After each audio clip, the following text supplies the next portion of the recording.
എക്സാമുമായി ബന്ധപ്പെട്ട് JK എജുലൈ തയ്യാറാക്കുന്ന 23ാമത് വീഡിയോയിലേക്ക് എല്ലാവർക്കും സ്വാഗതം. ഈ വീഡിയോ അല്പം വ്യത്യസ്തമാണ്. കൂൾ എക്സാമിന് പങ്കെടുക്കുന്ന അധ്യാപകരുടെ ആവശ്യാർത്ഥം കൂൾ സ്കിൽ ടെസ്റ്റ് എപ്രകാരം അറ്റൻഡ് ചെയ്യാം എന്ന് വിശദമാക്കുന്ന വീഡിയോയാണ് ഇത്. നമുക്ക് നേരിട്ട് വീഡിയോയിലേക്ക് പ്രവേശിക്കാം. കൂൾ എക്സാം എപ്രകാരം അറ്റൻഡ് ചെയ്യാം എന്ന് നോക്കാം. നിങ്ങൾ പരീക്ഷാ ഹാളിലേക്ക് പ്രവേശിക്കുമ്പോൾ നിങ്ങളുടെ ലാപ്ടോപ്പിലെ സ്ക്രീനിൽ ഒരു പക്ഷേ ഇപ്രകാരത്തിലുള്ള ഒരു വിൻഡോ ആണ് നിങ്ങൾക്ക് കാണാൻ സാധിക്കുക. അതിൽ കൂൾ സ്കിൽ ടെസ്റ്റ് എന്നും അതിനു താഴെ കാൻഡിഡേറ്റ് ലോഗിൻ എന്നും എഴുതിയിരിക്കും. അതല്ലെങ്കിൽ കാൻഡിഡേറ്റ് ലോഗിൻ ക്ലിക്ക് ചെയ്താൽ ലഭിക്കുന്ന ഇത്തരത്തിലുള്ള സ്ക്രീനോ ആകാം. ഈ സ്ക്രീനിൽ നമ്മൾ ചെയ്യേണ്ടത് യൂസർ ഐഡിയും പാസ്വേഡും ടൈപ്പ് ചെയ്യുക എന്നതാണ്. സാധാരണഗതിയിൽ യൂസർ ഐ ഡി നിങ്ങളുടെ രജിസ്റ്റർ നമ്പറും പാസ്വേഡ് നിങ്ങളുടെ ഹാളിലെ മെൻഡർ നൽകുന്ന പാസ്വേഡും ഉപയോഗിച്ചാണ് കാൻഡിഡേറ്റ് ലോഗിൻ രജിസ്റ്റർ ചെയ്യേണ്ടത്. ഇത് ഏതാണെന്ന് പരീക്ഷാ സമയം പറയുന്നതായിരിക്കും. ഇപ്രകാരം നിങ്ങൾക്ക് യൂസർ ഐ ഡിയും പാസ്വേഡും പരീക്ഷാ ഹാളിൽ നിന്ന് ലഭിച്ചു കഴിഞ്ഞാൽ ഇതുപോലെ രജിസ്റ്റർ നമ്പർ ടൈപ്പ് ചെയ്യുക, അതുപോലെ പാസ്വേഡ് ടൈപ്പ് ചെയ്യുക. അപ്പോൾ രജിസ്റ്റർ നമ്പറും പാസ്വേഡും നിങ്ങൾ ടൈപ്പ് ചെയ്തതിന് ശേഷം രജിസ്റ്റർ ആണ് ക്ലിക്ക് ചെയ്യേണ്ടത്. പാസ്വേഡ് ടൈപ്പ് ചെയ്യുമ്പോൾ അവിടെ പാസ്വേഡ് കാണിക്കുകയില്ല, മറിച്ച് സ്റ്റാറോ ഡോട്ടോ ആയിരിക്കും കാണിക്കുക. അങ്ങനെ യൂസർ ഐ ഡിയും നിങ്ങൾക്ക് ഹാളിൽ നിന്ന് ലഭിച്ച യൂസർ ഐ ഡിയും പാസ്വേഡും ഉപയോഗിച്ചുകൊണ്ട് രജിസ്റ്റർ ക്ലിക്ക് ചെയ്യുക. രജിസ്റ്റർ ക്ലിക്ക് ചെയ്ത് കഴിഞ്ഞാൽ തുറന്നു വരുന്നത് കൺഫർമേഷൻ മെസ്സേജാണ്. Please verify the registration. നിങ്ങളുടെ രജിസ്ട്രേഷൻ ശരിയല്ലേ എന്ന് പരിശോധിക്കുന്നതിനുള്ള ഒരു സംവിധാനമാണിത്. ഇവിടെ നിങ്ങളുടെ നെയിം, ഇമെയിൽ അഡ്രസ്സും തന്നിരിക്കും. നിങ്ങൾ യൂസർ ഐ ഡിയും പാസ്വേഡും അടിച്ച് രജിസ്റ്റർ ചെയ്യുന്നതോടുകൂടി നിങ്ങളുടെ നെയിം, നിങ്ങൾ മുന്നേ നൽകിയിട്ടുള്ള നെയിമും അതിൻ്റെ ഇമെയിലും ഇവിടെ വരും. ഇത് രണ്ടും ശരിയാണെങ്കിൽ, നെയിമും നിങ്ങൾ നൽകിയ ഇമെയിലും ശരിയാണെങ്കിൽ നിങ്ങൾ യെസ് എന്ന് ക്ലിക്ക് ചെയ്യുക. അതല്ല നിങ്ങളുടെ അല്ല രജിസ്ട്രേഷൻ എങ്കിൽ, ഇവിടെ നിങ്ങളുടെ പേരല്ല കാണുന്നതെങ്കിൽ നിങ്ങൾ അവിടെ നിൽക്കുന്ന മെൻഡറെ വിവരം അറിയിക്കുക. സാധാരണഗതിയിൽ നിങ്ങൾ നൽകിയ നെയിമും ഇമെയിൽ അഡ്രസ്സും ഇവിടെ പ്രത്യക്ഷമാകും. അതിനുശേഷം യെസ് ക്ലിക്ക് ചെയ്യുക. ഇനി അങ്ങനെ അല്ലെങ്കിൽ നിങ്ങൾ നോ ക്ലിക്ക് ചെയ്യുക, അവിടെ നിൽക്കുന്ന മെൻഡറോട് കാര്യം പറയുക. അപ്പോൾ ഇവിടെ രണ്ടും ശരിയാണ് എന്ന് വിചാരിച്ചുകൊണ്ട് യെസ് ക്ലിക്ക് ചെയ്യുന്നു. അതോടുകൂടി നമ്മുടെ പരീക്ഷയുടെ നിർദ്ദേശങ്ങൾ നിങ്ങൾക്ക് ദൃശ്യമാകും. നിർദ്ദേശങ്ങൾ എന്തൊക്കെയാണെന്ന് വായിക്കാം. ആകെ 6 പ്രവർത്തനങ്ങളാണ് ചെയ്യേണ്ടത്. നമുക്കറിയാം, അതിൽ 5 പ്രവർത്തനങ്ങൾക്കും ഓരോന്നിനും 2 ചോയ്സ് വീതമുണ്ട്.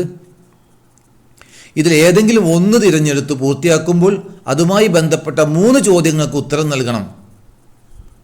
6ാമത്തെ പ്രവർത്തനത്തിൽ 5 മൾട്ടിപ്പിൾ ചോയ്സ് ചോദ്യങ്ങൾ മാത്രമാണുള്ളത്.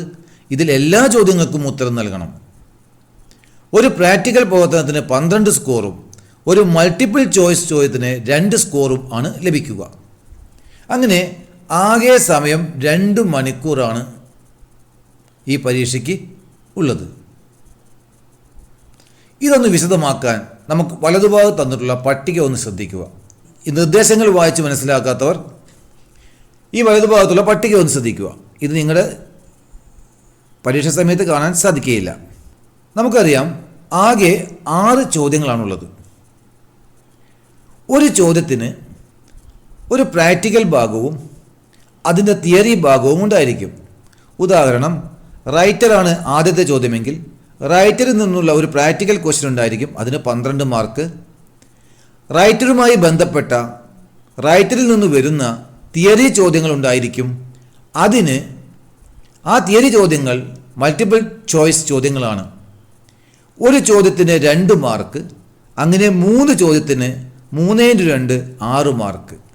അങ്ങനെ ഒന്നാമത്തെ ചോദ്യത്തിന് ആകെ ടോട്ടൽ 12 + 6 18 മാർക്കാണ് ഉണ്ടാവുക. അപ്രകാരം 5 പ്രാക്ടിക്കൽ ചോദ്യങ്ങളാണുള്ളത്. 5 പ്രാക്ടിക്കൽ ചോദ്യങ്ങളാണുള്ളത്. ഒരു ചോദ്യത്തിന് 18 മാർക്ക്. അപ്പോൾ 5 ചോദ്യത്തിന് 5×18 ആകെ 90 മാർക്ക്. അപ്പോൾ പ്രാക്ടിക്കൽ ചോദ്യം അതിൻ്റെ തിയറി ചോദ്യങ്ങളും അടക്കം 90 മാർക്ക് ഉണ്ടായിരിക്കുന്നതാണ്. ഇനി ആറാമത്തെ ചോദ്യത്തിൽ തിയറി പാർട്ട് മാത്രമാണുള്ളത്. ഒരു ചോദ്യത്തിന് 2 മാർക്ക്. അങ്ങനെ അവിടെ 5 ചോദ്യം ഉണ്ടായിരിക്കും. 5 മൾട്ടിപ്പിൾ ചോദ്യങ്ങളാണ് ഉണ്ടായിരിക്കുക. മൾട്ടിപ്പിൾ ചോയ്സ് ചോദ്യമാണ് ഉണ്ടായിരിക്കുക. 5×2 10 മാർക്ക്. അങ്ങനെ ആകെ എക്സാം ടോട്ടൽ 90 + 10 100 മാർക്കാണ് ഉണ്ടാവുക. ഇപ്പോൾ ഈ പരീക്ഷയെ സംബന്ധിച്ചുള്ള മാർക്ക് വിവരങ്ങൾ നിങ്ങൾക്ക് മനസ്സിലായി എന്ന് കരുതുന്നു. എന്തെങ്കിലും സംശയമുണ്ടെങ്കിൽ നിങ്ങൾക്ക് കമൻറ്റ് ബോക്സിൽ രേഖപ്പെടുത്താവുന്നതാണ്. ഈ നിർദ്ദേശങ്ങൾ വായിച്ച് മനസ്സിലാക്കിയതിന് ശേഷം നിങ്ങൾ സ്റ്റാർട്ട് എക്സാമിനേഷൻ എന്ന് ക്ലിക്ക് ചെയ്യുക. സ്റ്റാർട്ട് എക്സാമിനേഷൻ ക്ലിക്ക് ചെയ്യുന്നതോടുകൂടി പരീക്ഷയുടെ ടൈം ആരംഭിക്കുകയായി. സ്റ്റാർട്ട് എക്സാമിനേഷൻ ക്ലിക്ക് ചെയ്യുന്നു. ഇങ്ങനെ ക്ലിക്ക് ചെയ്യുന്നതോടുകൂടി ഈ സ്ക്രീൻ ദൃശ്യമാകും. ഇവിടെ ചില ഭാഗങ്ങൾ നാം ഹൈഡ് ചെയ്തിട്ടുണ്ട്. ഈ നീല നിറത്തിൽ കാണുന്ന ഭാഗത്താണ് ചോദ്യം വരിക. ആ ചോദ്യം നാം ഹൈഡ് ചെയ്ത് വെച്ചതാണ്. നോക്കൂ, എന്തൊക്കെയാണ് സ്ക്രീനിൽ ഉണ്ടാവുക. 5 പ്രാക്ടിക്കൽ ചോദ്യമാണ്. അതിൽ നമ്മൾ ഒന്നും കംപ്ലീറ്റ് ചെയ്തിട്ടില്ല, തുടങ്ങാൻ പോകുന്നതേ ഉള്ളൂ. അപ്പോൾ 0/5 ഗ്രൂപ്പ്സ് ഹാവ് ബീൻ കംപ്ലീറ്റഡ് എന്നാണ്, തുടങ്ങാൻ പോകുന്നതേ ഉള്ളൂ. നിങ്ങളുടെ രജിസ്റ്റർ നമ്പർ ഇവിടെ കാണിക്കും. ഇത് പ്രത്യേകം ശ്രദ്ധിക്കണം. രജിസ്റ്റർ നമ്പർ മാറി ടൈപ്പ് ചെയ്താൽ പിന്നീട് പരീക്ഷയിൽ അത് മാറ്റുന്നതിന് വളരെ ബുദ്ധിമുട്ടാണ്. ഒരു കാരണവശാലും രജിസ്റ്റർ നമ്പർ തെറ്റി ടൈപ്പ് ചെയ്യരുത്. അപ്പോൾ രജിസ്റ്റർ നമ്പർ ശ്രദ്ധിക്കുക. ടൈം റിമൈനിങ് എന്ന് പറയുന്ന ഒരു കോളം ഇവിടെ കാണാം. ടൈം റിമൈനിങ്, അതായത് ഇനി നിങ്ങൾക്ക് എത്ര സമയമുണ്ട്. ആകെ 2 മണിക്കൂറാണ്, അതിൽ നിന്ന് കുറഞ്ഞു വരുന്നു.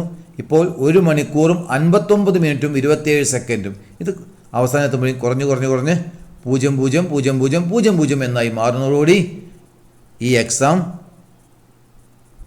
ഫിനിഷ് ആവുന്നതാണ്. പിന്നെ നമുക്ക് ഒന്നും ചെയ്യാൻ സാധിക്കില്ല. അപ്പോൾ അതിനുള്ളിൽ എല്ലാ പ്രവർത്തനങ്ങളും ചെയ്ത് തീർക്കണം.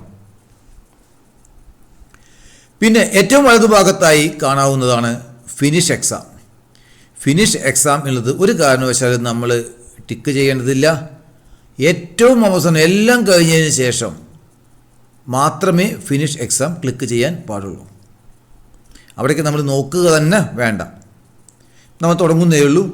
രജിസ്റ്റർ നമ്പർ നമ്മൾ ശ്രദ്ധിച്ചു, ടൈം ശ്രദ്ധിച്ചു. അതിനുശേഷം താഴെ നോക്കുക. മൊത്തം 6 ആക്ടിവിറ്റിയാണ്, 6 പ്രവർത്തനങ്ങളാണ് ചെയ്യാനുള്ളത്. 1, 2, 3, 4, 5, 6. ഓരോ പ്രവർത്തനത്തിനും 1, 2, 3, 4, 5. ഈ 5 പ്രവർത്തനങ്ങൾക്കും ഇതുപോലെ താഴെ ചോയ്സുകൾ ഉണ്ടായിരിക്കും. Choice 1, choice 2. ഇതിൽ നിങ്ങൾക്ക് ഏത് ചോയ്സാണോ നിങ്ങൾക്ക് കൂടുതൽ അറിയുന്നത് അത് പെട്ടെന്ന് തിരഞ്ഞെടുത്ത്, അവിടെ അധികം നേരം വായിക്കാൻ നിൽക്കുകയും വേണ്ട, പെട്ടെന്ന് തിരഞ്ഞെടുത്ത് സ്റ്റാർട്ട് എക്സാം നൽകുക. ഇവിടെ നമുക്ക് ചോദ്യം മാത്രമേ കാണാൻ സാധിക്കുള്ളൂ. ഇവിടെ നിന്ന് ചോദ്യം തിരഞ്ഞെടുക്കുകയാണ് വേണ്ടത്. അപ്പോൾ ആക്ടിവിറ്റി 1, ഒന്നാമത്തെ ആക്ടിവിറ്റിയിലെ 2 ചോയ്സാണ് ഇവിടെയുള്ളത്. ഒന്നെങ്കിൽ ചോയ്സ് 1 അല്ലെങ്കിൽ ചോയ്സ് 2 ഒന്ന് ക്ലിക്ക് ചെയ്യുക. അപ്പോൾ രണ്ടാമത്തെ ചോയ്സ് വരും. അപ്പോൾ താഴെ അതിൻ്റെ എന്ത് വന്നിട്ടുണ്ടായിരിക്കും? ചോദ്യങ്ങൾ വന്നിട്ടുണ്ടായിരിക്കും. ചോദ്യം ഇവിടെ നമ്മൾ ഹൈഡ് ചെയ്തതാണ്. ഒരു വർക്ക്ഷീറ്റ് ലിബർ ഓഫീസ് റൈറ്ററിൽ തയ്യാറാക്കുക എന്നാണ് ചോദ്യം. അപ്പോൾ ഒന്നാമത്തെ ചോദ്യം മിക്കവാറും റൈറ്ററുമായി ബന്ധപ്പെട്ടതാണ്. ഒന്നാമത്തെ ചോദ്യത്തിന് 2 ചോയ്സ് ഉണ്ടായിരിക്കും. അതിൽ ഏത് ചോയ്സാണോ വേണ്ടത്, ഏതാണോ നിങ്ങൾ കൂടുതൽ അറിയുന്നത്, അത് തിരഞ്ഞെടുത്തതിന് ശേഷം നമ്മൾ സ്റ്റാർട്ട് എക്സാം ക്ലിക്ക് ചെയ്യുക. ചോദ്യം നമുക്ക് എപ്പോൾ വേണമെങ്കിലും കാണാം. അതുകൊണ്ട് ചോദ്യം ജസ്റ്റ് ഒന്ന് വായിച്ചതിന് ശേഷം ഏതാണ് നമുക്ക് അറിയാവുന്നത് എന്ന് നോക്കിയതിന് ശേഷം സ്റ്റാർട്ട് എക്സാം ക്ലിക്ക് ചെയ്യുക. സ്റ്റാർട്ട് എക്സാം കൊടുക്കുകയാണ്. സ്റ്റാർട്ട് എക്സാം ക്ലിക്ക് ചെയ്തു.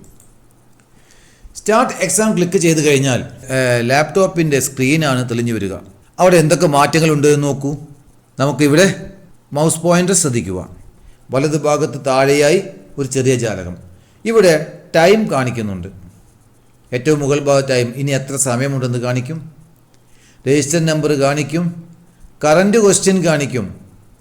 നെക്സ്റ്റ് ബട്ടൺ, അടുത്ത നെക്സ്റ്റ് ബട്ടണും ഉണ്ടായിരിക്കും. അതായത് അടുത്ത ചോദ്യം ലഭിക്കുന്നതിന് നെക്സ്റ്റ് ബട്ടൺ ക്ലിക്ക് ചെയ്യണം. ഇപ്പോഴത്തെ ചോദ്യം കറൻറ്റ് ക്വസ്റ്റ്യൻ, ഇവിടെ ചോദ്യം കാണാനുണ്ടോ? ഇല്ല. ഇവിടെയാണ് നമുക്ക് ചെയ്യാനുള്ളത്. ഇനി നമ്മൾ എന്ത് ചെയ്യണം? ഇവിടെ നിന്ന് ആപ്ലിക്കേഷൻ ഓഫീസ് റൈറ്റർ എടുത്ത് ഒന്നാമത്തെ ചോദ്യം ചെയ്യണം. അങ്ങനെ ചോദ്യം ചെയ്യാൻ തുടങ്ങുമ്പോൾ നമുക്ക് ആ ചോദ്യം കാണാനില്ല എന്ന് വരും. ചോദ്യം കാണാനില്ലെങ്കിൽ നിങ്ങൾ എവിടെ ക്ലിക്ക് ചെയ്യണം? കറൻറ്റ് ക്വസ്റ്റ്യനിലൊന്ന് ക്ലിക്ക് ചെയ്യുക. ഇവിടെയുള്ള കറൻറ്റ് ക്വസ്റ്റ്യൻ ഒന്ന് ക്ലിക്ക് ചെയ്യുക. കണ്ടോ? അപ്പോൾ എന്ത് കാണാൻ സാധിക്കും? നേരത്തെ നിങ്ങൾ സെലക്ട് ചെയ്തിട്ടുള്ള ചോദ്യം കാണാൻ സാധിക്കും. ഇനി നമുക്ക് ഇതിലെ ഓരോ ചോദ്യമായി സൂചനയ്ക്കനുസരിച്ച് ഓരോ ചോദ്യങ്ങളായി ചെയ്യുക. ഈ ചോദ്യം ഇവിടെ സ്ക്രീനിൽ ഇങ്ങനെ കിടക്കുന്നതുകൊണ്ട് ബുദ്ധിമുട്ടുണ്ടെങ്കിൽ അത് ഒന്നെങ്കിൽ ക്ലോസ് ചെയ്യാം, അതല്ലെങ്കിൽ അതിനെ മിനിമൈസ് ചെയ്യുക. മിനിമൈസ് ചെയ്താൽ താഴെ ചോദ്യം വന്ന് കിടക്കും. കറൻറ്റ് ക്വസ്റ്റ്യൻ ഇതാ ഇവിടെ വന്ന് കണ്ടിട്ടില്ലേ? ഇവിടെ വന്ന് കിടക്കും. ആവശ്യമുള്ളപ്പോൾ ഇവിടുന്ന് ക്ലിക്ക് ചെയ്താൽ മതി. അപ്പോൾ ഒരു ചോദ്യം തിരഞ്ഞെടുത്തു കഴിഞ്ഞാൽ ആ ചോദ്യം നമുക്ക് പിന്നീട് ലഭിക്കും. ആ ചോദ്യം നെക്സ്റ്റ് ക്വസ്റ്റ്യൻ എടുക്കുന്നത് വരെ ആ ചോദ്യം ലഭിക്കും. അത് ഒന്നെങ്കിൽ മിനിമൈസ് ചെയ്തിടുക, അതല്ലെങ്കിൽ വലതുഭാഗത്ത് താഴെയുള്ള ബോക്സിൽ നിന്നും കറൻറ്റ് ക്വസ്റ്റ്യൻ ക്ലിക്ക് ചെയ്തെടുക്കുക. ഓക്കെ, ഈ ചോദ്യം ഇവിടെ ഇപ്പോൾ ഞാനിതൊന്ന് ക്ലോസ് ചെയ്യുന്നു. ഇത് ക്ലോസ് ചെയ്യുന്നു. ഈ ചോദ്യം അങ്ങനെ ചെയ്തതിന് ശേഷം, ഈ ചോദ്യം ചെയ്ത് തീർത്തതിന് ശേഷം നമ്മൾ നെക്സ്റ്റ് ബട്ടൺ ക്ലിക്ക് ചെയ്യുക. അപ്പോൾ ഒന്നാമത്തെ ചോദ്യത്തിലെ എല്ലാ ചോദ്യങ്ങൾക്കും ഉത്തരം നമ്മൾ ആപ്ലിക്കേഷൻ ഓഫീസ് റൈറ്റർ തുറന്ന് ചെയ്തതിന് ശേഷം, ചെയ്തു എന്ന് ഉറപ്പായതിനു ശേഷം നമ്മൾ നെക്സ്റ്റ് ബട്ടൺ ക്ലിക്ക് ചെയ്യുക. കാരണം ആ ചോദ്യം കഴിഞ്ഞു. ഇനി എനിക്ക് അടുത്ത ചോദ്യം ലഭിക്കണം. അതിന് നെക്സ്റ്റ് ബട്ടൺ ക്ലിക്ക് ചെയ്യുക. അങ്ങനെ നെക്സ്റ്റ് ബട്ടൺ ക്ലിക്ക് ചെയ്യുമ്പോൾ അവിടെ ഇങ്ങനെ ചോദ്യം, ഒരു മെസ്സേജ് ബോക്സ്, വാർണിംഗ് ബോക്സ് വരും. Would you like to finish? ഒന്നാമത്തെ ചോദ്യം ഫിനിഷ് ചെയ്യാൻ താല്പര്യമില്ലേ എന്ന് ചോദിക്കുകയാണ്. അപ്പോൾ ഒന്നാമത്തെ ചോദ്യം ചെയ്ത് കഴിഞ്ഞല്ലോ എന്ന് ചോദിക്കുകയാണ്. അപ്പോൾ നമ്മൾ എന്ത് കൊടുക്കുക? യെസ് എന്ന് ക്ലിക്ക് ചെയ്യുക. യെസ് എന്ന് ക്ലിക്ക് ചെയ്യുമ്പോൾ വീണ്ടും അവിടെ അതിൻ്റെ റൈറ്ററുമായി ബന്ധപ്പെട്ട തിയറി ചോദ്യങ്ങളാണ് വരിക. അപ്പോൾ ഒന്നാമത്തെ ഗ്രൂപ്പിൻ്റെ പ്രാക്ടിക്കൽ ചോദ്യം കഴിഞ്ഞാൽ അതിൻ്റെ തന്നെ തിയറി ക്വസ്റ്റ്യൻസ് ദൃശ്യമാകും. ഇവിടെ നോക്കൂ. ഇവിടെ നമ്മൾ നേരത്തെ പറഞ്ഞ പോലെ 3 ക്വസ്റ്റ്യനാണുള്ളത്. ഒരു ക്വസ്റ്റ്യന് 2 മാർക്ക്, 3 ക്വസ്റ്റ്യൻ ചെയ്ത് കഴിഞ്ഞാൽ 6 മാർക്ക്. ഇവിടെ ക്വസ്റ്റ്യൻ 1 തന്നിട്ടുണ്ട്. ക്വസ്റ്റ്യൻ 1 വായിച്ചതിന് ശേഷം അതിൻ്റെ താഴെയുള്ള ഏത് ഓപ്ഷനാണ് ശരിയായതെങ്കിൽ ആ ഓപ്ഷനിൽ ഒന്ന് ക്ലിക്ക് ചെയ്യുക. തിരഞ്ഞെടുത്ത ചോദ്യം ഇവിടെ പച്ച കളറിലാണ് കാണുന്നത്. കണ്ടല്ലോ, പച്ച കളറിൽ കാണുന്നു. അപ്പോൾ നമുക്ക് ഈ ചോദ്യത്തിൻ്റെ ഉത്തരം ഒന്ന് നമ്മൾ ശരിയായത് ഏതെങ്കിലും ഒന്ന് ടിക്ക് ചെയ്തു എന്ന് വിചാരിക്കുക. ക്വസ്റ്റ്യൻ 1ൻ്റെ ഉത്തരം ക്ലിക്ക് ചെയ്ത് കഴിഞ്ഞാൽ ഉടനെ അടുത്ത ക്വസ്റ്റ്യൻ 2ലേക്ക് മാറും. ക്വസ്റ്റ്യൻ 2ലേക്ക് പച്ച കളർ മാറിയാൽ ഒന്നാമത്തേതിൻ്റെ കളർ മാറിയത് കണ്ടല്ലോ. ഈ കളറാണ് ഉത്തരം പൂർത്തിയാക്കിയതിൻ്റെ ഉത്തരം. ഈ കളറിലാണ് വരിക. ഈ നീല കളറിലാണ് വരുന്നത്. നമ്മൾ ചെയ്തുകൊണ്ടിരിക്കുന്ന ചോദ്യം പച്ച കളറിലായിട്ട് കാണാം. ഇനി ഒരു ചോദ്യത്തിനെ അറിയില്ല, അല്ലെങ്കിൽ നിങ്ങൾ എഴുതുന്നില്ല എന്ന് വിചാരിക്കുക. നിങ്ങൾക്ക് എഴുതാതെ പോകുന്നതിനുള്ള സൗകര്യം ഇതിലുണ്ട്. ആ സൗകര്യമാണ് ഈ താഴെ കാണുന്ന സ്കിപ്പ് എന്ന ബട്ടൺ. അപ്പോൾ നമ്മൾ ഏതെങ്കിലും ചോദ്യത്തിന് ഉത്തരം എഴുതുന്നില്ല എന്ന് വിചാരിച്ചു കഴിഞ്ഞാൽ അത് സ്കിപ്പ് ചെയ്യുന്നതിനുള്ള അവസരമുണ്ട്. നമ്മൾ വീണ്ടും അടുത്ത ചോദ്യത്തിനായിട്ട് ക്ലിക്ക് ചെയ്യുന്നു. അപ്പോൾ അടുത്ത ചോദ്യത്തിനായി ക്ലിക്ക് ചെയ്തപ്പോൾ നോക്കൂ, ഞാൻ ഉത്തരം ക്ലിക്ക് ചെയ്തിട്ടുണ്ടായിരുന്നില്ല, സ്കിപ്പാണ് അടിച്ചത്. അപ്പോൾ ഇവിടെ കളർ നോക്കൂ, ഏത് കളറിലാണ് വന്നിരിക്കുന്നത്, കളർ മാറിയില്ലേ. അപ്പോൾ ഈ 3 കളറുകളും നിങ്ങളൊന്ന് ശ്രദ്ധിക്കുക. ഇവിടെ ഒരു നീല കളർ, ഇത് നമ്മൾ ഉത്തരം എഴുതിയതാണ്, ഇത് സ്കിപ്പ് ചെയ്തതാണ്, ഇത് 3ാമത്തെ ചോദ്യമാണ്, അത് അറ്റൻഡ് ചെയ്യാനുള്ള ചോദ്യമാണ്. അറ്റൻഡ് ചെയ്ത് കഴിഞ്ഞാൽ ഏത് കളറിലേക്ക് മാറും? ഈ കളറിലേക്ക് മാറും.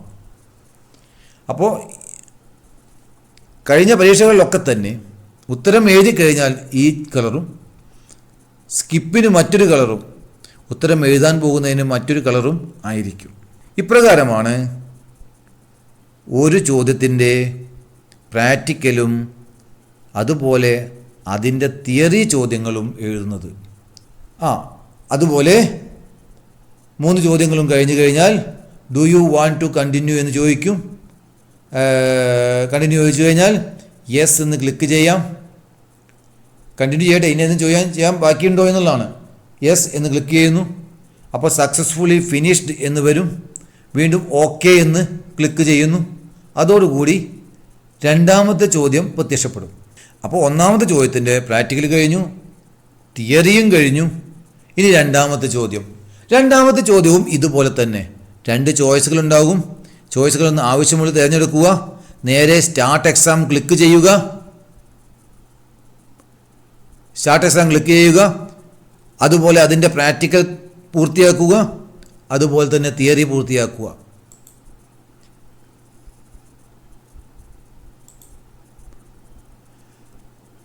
അതിനുശേഷം അതിൻ്റെ തിയറി പൂർത്തിയാക്കി കഴിഞ്ഞാൽ 3ാമത്തെ ചോദ്യം നമുക്ക് ലഭിക്കും. ഇതേപോലെ തന്നെ നമുക്ക് 1, 2, 3, 4, 5 ചോദ്യങ്ങളും പൂർത്തിയാക്കി കഴിഞ്ഞാൽ നേരത്തെ ചെയ്ത അതേപോലെ തന്നെയാണ് 5 ചോദ്യങ്ങളും ചെയ്യേണ്ടത്. അപ്പോൾ 5 പ്രാക്ടിക്കൽ ഉണ്ടായിരിക്കും, അതിനുള്ള 5 എണ്ണത്തിൻ്റെയും തിയറി ചോദ്യങ്ങളുണ്ടായിരിക്കും. അതെല്ലാം പൂർത്തിയാക്കി കഴിഞ്ഞാൽ ദിസ് ആക്ടിവിറ്റി കണ്ടെയ്ൻ അവസാന ഈ 5 പ്രവർത്തനങ്ങളും 5 ആക്ടിവിറ്റികളും പൂർത്തിയാക്കി കഴിഞ്ഞാൽ പിന്നെ 6ാമത്തെ ആക്ടിവിറ്റിയിലേക്കാണ് പ്രവേശിക്കുന്നത്. 6ാമത്തെ ആക്ടിവിറ്റിയിൽ പ്രവേശിക്കുമ്പോൾ ഇങ്ങനൊരു സ്ക്രീൻ നമുക്ക് ലഭിക്കും. This activity contain 5 multiple choice questions. Please ensure to answer all the questions. ഇവിടെ 5 മൾട്ടിപ്പിൾ ചോയ്സ് ക്വസ്റ്റ്യൻ ആണുള്ളത്. എല്ലാം ചെയ്തു എന്ന് ഉറപ്പാക്കണം.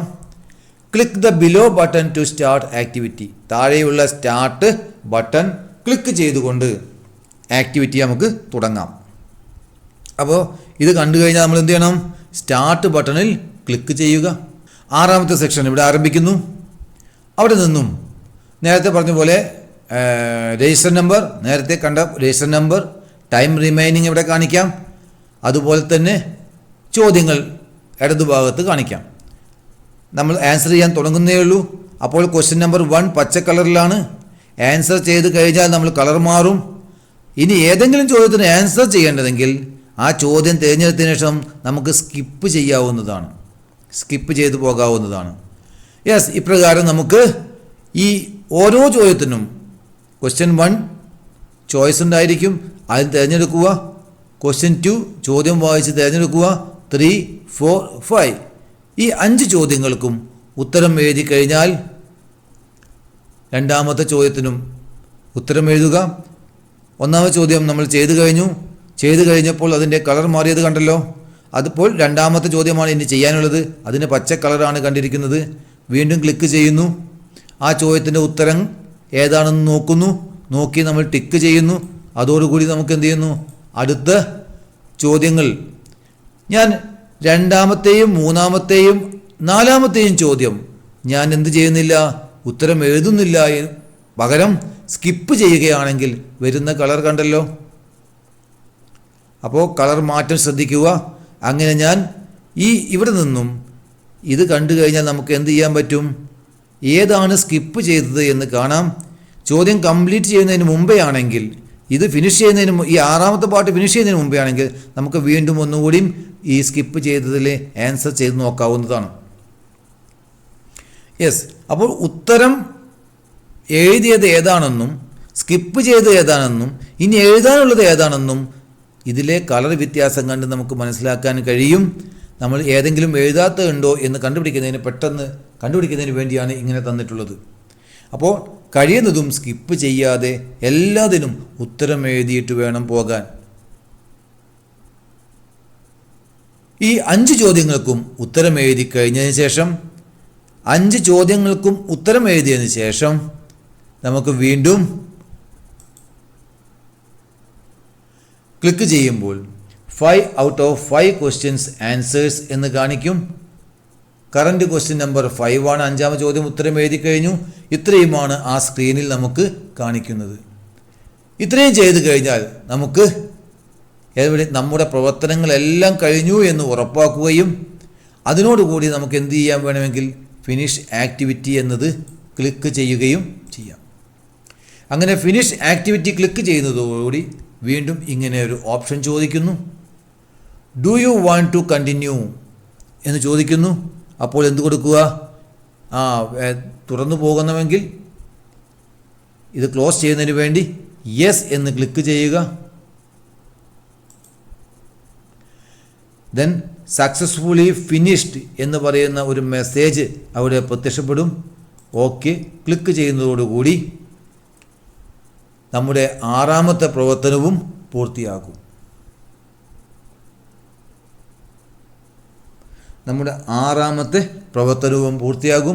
നമുക്ക് ആവശ്യമുള്ള എല്ലാ പ്രവർത്തനങ്ങളും നാം ചെയ്തു കഴിഞ്ഞു. ഇനി നമുക്ക് ഫിനിഷ് എക്സാം ക്ലിക്ക് ചെയ്യാവുന്നതാണ്. നിങ്ങൾ അവസാനം എല്ലാ 6 ചോദ്യങ്ങളും ചെയ്തു കഴിഞ്ഞു എന്ന് ഉറപ്പായി കഴിഞ്ഞാൽ മാത്രമേ ഫിനിഷ് എക്സാം ക്ലിക്ക് ചെയ്യാവുന്നുള്ളൂ. ഇപ്രകാരമാണ് ഈ സ്കിൽ ടെസ്റ്റ് ഫങ്ഷൻ ചെയ്യുന്നത്. ഈ സ്കിൽ ടെസ്റ്റിൻ്റെ ഡെമോ നിങ്ങൾക്ക് ആവശ്യമുണ്ടെങ്കിൽ പരീക്ഷയുടെ മുമ്പേ നൽകുന്നതാണ്. നിങ്ങളുടെ മെൻറ്ററുമായി നിങ്ങൾ ബന്ധപ്പെട്ടാൽ നിങ്ങൾക്ക് ആവശ്യമുള്ള നിർദ്ദേശങ്ങൾ അവിടെ നിന്നും ലഭിക്കുന്നതാണ്. എല്ലാവർക്കും നല്ല രീതിയിൽ പരീക്ഷ എഴുതാൻ കഴിയട്ടെ എന്ന് ആശംസിക്കുക കൂടി ചെയ്യുന്നു. ഈ വീഡിയോ ഇവിടെ അവസാനിപ്പിക്കുന്നു. ഇതുപോലെ ഉപകാരപ്രദമായ വീഡിയോകളുമായി വീണ്ടും കാണാം. ഈ വീഡിയോ ഇഷ്ടപ്പെട്ടാൽ നിങ്ങൾ കൂട്ടുകാർക്ക് ഷെയർ ചെയ്യുക, അതുപോലെ ലൈക്ക് ചെയ്യുക, സബ്സ്ക്രൈബ് ചെയ്യുക.